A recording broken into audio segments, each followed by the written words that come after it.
हामी काठमाडौँ जिल्लालाई छोडेर अहिले धादिङ जिल्ला प्रवेश गरेका छौँ। ऐसोहरू बटबटमा आइसकेको बटबटमा आइसकेको रहेछ। आज चुनावको दिन, यसमा आमूल परिवर्तन गर्नुपर्छ भनेर भ्रष्टाचार, व्यथिति, विसङ्गतिलाई निर्मूल पार्नुपर्छ भन्ने उद्देश्यले भदौ 23 र 24 गते जुन घटना घट्यो, अकल्पनीय, सोच्न पनि नसकिने, त्यो घटना पश्चात यसमा आम निर्वाचन हुने वातावरण सिर्जना भयो। त्यही वातावरण सिर्जना गर्दै आज फागुन 21 गते देशभरि चुनाव लागेको छ। तर मलाई चाहिँ यस्तो हिँड्न मन लागेको छ प्रकृतिसँग। म मुड्कुबाट बिहान निक्लेको, त्यसो निर्वाचन लागेको छ। हामी चाहिँ पुरै घुम्दै मुड्कुबाट हिँडेको 1.5 घन्टा जति भयो होला। हिँड्न त 2-3 घन्टा जति भयो होला, तर हामी बस्दै आनन्दले सिस्नु। वाउ! अनि हिँड्दै हामी जापाती हुन्न है, अलि तल जानु पर्थ्यो। अनि हामी चाहिँ हिँड्दै यो मुड्कुबाट ठ्याक्कै आर्मीको एउटा चेकपोस्टबाट भित्र छिरेको। अलि अगाडि जाउँ भन्दा भन्दै हामी धादिङ जिल्ला आइपुग्यौँ होइन। धादिङ सुन्दर ठाउँ, नेपाल पुरै सुन्दर छ, तीमध्येमा पनि धादिङ अझै सुन्दर।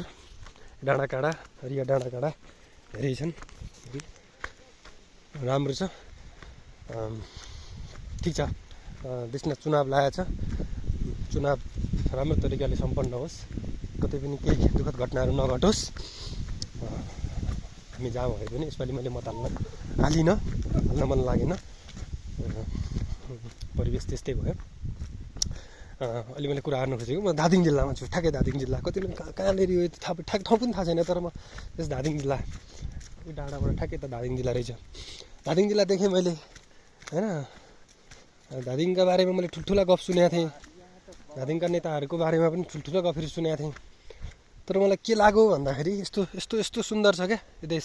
मैले देश देखाउन, प्रकृति देखाउन खोजेको हो होइन। यहाँ अरू त मैले के भन्न सक्छु र, यहाँ नदेखिँदो रहेछ, यहाँबाट देखिँदो रहेछ।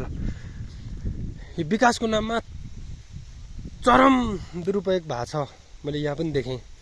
यो डाँडाकाँडा फोरेर बाटो, घरै पछि बाटो चाहिन्छ, बाटोघाटो पनि चाहिन्छ, बाटो बनाउनुपर्छ होइन।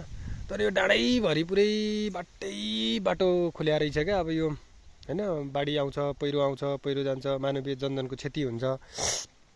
यसलाई रोक्नको लागि के पहल गर्न सक्छ होला यो राज्यले होइन, यो गाउँले? त्यो अलिकति मलाई चासो लागेर मैले भिडियो बनाउन खोजेँ। अब यहाँबाट चट्ट लाएर हामी यो बाटो जान्छौँ, सर्र लाएर यस्तो छ होइन। अरू त त्यस्तै हो। यो मैले देखाउन खोजेको के हो भन्दाखेरि, नेपाल राम्रो छ है, नेपाल कुरूप छैन। नेपाल सुविधा सम्पन्न नहोला, यहाँका बाटाघाटा राम्रा नहोलान् होइन। यहाँको भौगोलिक परिवेश एकदम राम्रो छ, एकदम सुन्दर छ। यहाँ के भन्छ यसलाई, कुचो लाउनेलाई ऐसे लुकुबोट रहेछ होइन। एकदम राम्रो छ, एकदम सुन्दर छ, एकदम दिव्य छ। तपाईँहरू आउनुहोस्, घुम्नुहोस्। नेपालमा तपाईँहरूलाई स्वागत छ। नेपालीहरूलाई घुम्नुपर्छ। होटल, रेस्टुरेन्ट, भट्टी, जिम जानुभन्दा यसरी छुट्टीको सदुपयोग गर्दै होइन, विद्यालय सदुपयोग गर्दै यसरी हिँड्यो भने, घुमियो भने आँखामा पनि हरियाली छायो, मनमा शान्ति छायो होइन। एकदम आनन्द भयो, शरीर पनि एकदम तन्दुरुस्त, चुस्त दुरुस्त, स्फूर्त भयो। अरू त के भन्नु।